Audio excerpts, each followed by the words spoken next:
皆さんこんにちは、山登りです。今日も私のお部屋からお届けします。私本を読むのが好きなんですけど、最近思うのが私って好きだから本を読んでいるだけじゃないなっていう風に思ってて、多分なんですけど、私が本を読んでる理由って正気を保つために読んでるんですよね。どういうことかっていうと、なんか本当に SNS の見過ぎで頭がおかしくなっちゃってるんですね。日々朝起きたらスマホを開いて SNS を見て、仕事を始める前にも SNS を見て、仕事のお昼休みの間にも SNS を見て、仕事が終わったらまた SNS を開いて、でご飯の準備をしてる間にもまた開いて、ずーっと見てる。本当に。で SNS って大体暇つぶしで見てるじゃないですか。でもなんかそんなに私暇かと思っていや暇なのかもしれないですけど、意外とやることいっぱいあると思ってるんですけど、とにかくなんか暇でも何でもないのにスマホが目に入った瞬間に開いて SNS を見てしまうっていう、多分病気なんですけど何かくだらない笑える動画だったりとか、世界で起きてるね、いろんなニュースとかだったり、いろんなありとあらゆる情報が何の関係性もなくスクロールしてると出てくるじゃないですか。でそれに笑ったり悲しんだり、いろんな喜怒哀楽をスマホを開くたびに感じていて、多分ね、なんかそういう疲れというかストレスから逃れるために最近本読んでるわって思ったんですよね。もともと小さい頃から別に本を読むのは好きな子供だったんですけど、その時は物語が好きで、その物語の中に自分が入っていって、その空想の世界をね広げていくっていうのがすごく楽しくて本を読んでた気がするんですけど、でも大人になってスマホを持つようになってからは SNS を除いてまた無駄な時間を過ごしてしまったっていう罪悪感を消すために、何か役に立つこととか何か自分のためになることをしなきゃいけないっていうので、一番手に取りやすかったのが本だから、好きだけど好きである前に SNS 中毒の自分の頭を正気に戻すために無意識に本を読むっていうことをしちゃってたんじゃないかなって思ってるんですね。でも本って一回読み始めたらもうずっとその人の物語を読み続けなきゃいけないじゃないですか。すごい長いからさ、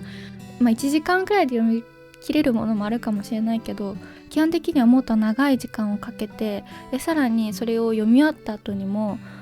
自分がどう感じたかとか、なんかそれについてすごい考えたりする時間も含めて、一つのその本っていう作品を消化するのに結構時間をかけて自分で考えたりとかすると思うんですけど、そういう一つの物語、一つのことに没頭する時間みたいなのを本を読むことによって自分は得てるんじゃないかなっていう風に最近思ってて、スマホ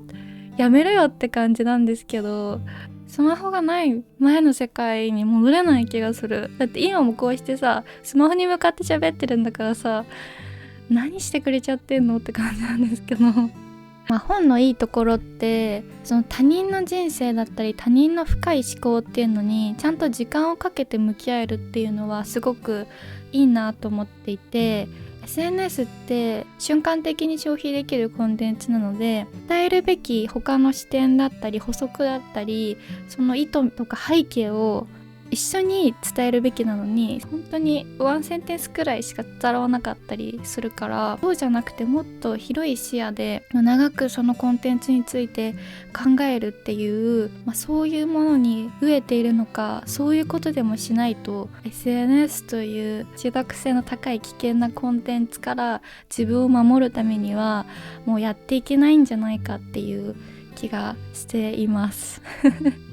なんかね、最近今更になって浅井亮さんのこのインザメガチャーツを読んだんですよ。面白すぎて私2日連続で夜の3時くらいまで起きて読んでたんですけど、このインザメガチャーツで言われてたことは、視野を狭めるということは現実だったり不安から逃れて幸せを得るために必要な手段であるっていう風に言われているんですね。推し活をテーマに書かれてるので、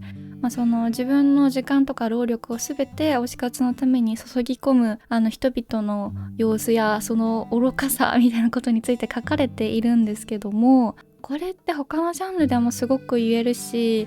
今の私が SNS に費やしているこの時間そのものも没入して視野を狭めているのではないかっていう風にすごくこの本を読んで不安になったんですね。ザメガチャーチで結構これって危険だよねみたいに多分作者の人が意図して言ってることって、その SNS っていくらでも人間の没入感とか視野を狭めるっていう手法によって印象とか情報を操作できるっていうことも危ないよねっていう話をしてくれていて、なんかあまりにも自分が普段 SNS ばっかり見ているからより SNS 以外でどうやって情報を得たり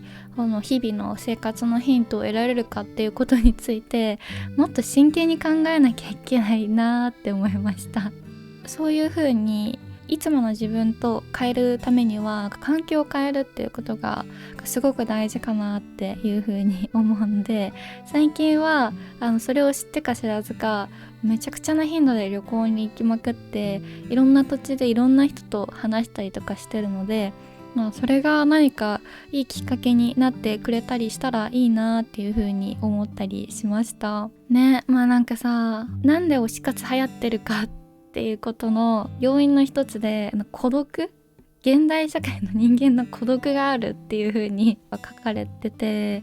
その孤独を埋めるために好きなものを推している仲間同士っていうその連結が必要で、それを巧みに利用したマーケティングの恐ろしさみたいな、好きなものを好きでいることはね全然いいんですけど、それを商売に利用していることをなんかもう人間の業不可好きと思ってちょっと本当にみんな読んでもらいたいんですけど、私は特に推しとかいないし、あんまりオタクだったっていう経験もないんですけども、それでも結構ぐさってくることがたくさんある本だったので、よかったら皆さんも読んでもらいたいなっていうふうに思います。 SNS はほどほどに見て、本もね読むことはいいけど、本を読むこと以外にもいろんなことから情報を得たり、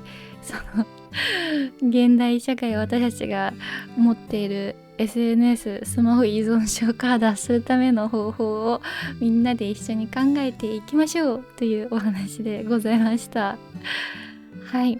という感じですね。では今日も見てくれてありがとうございました。いい夢が見られますように。おやすみなさい。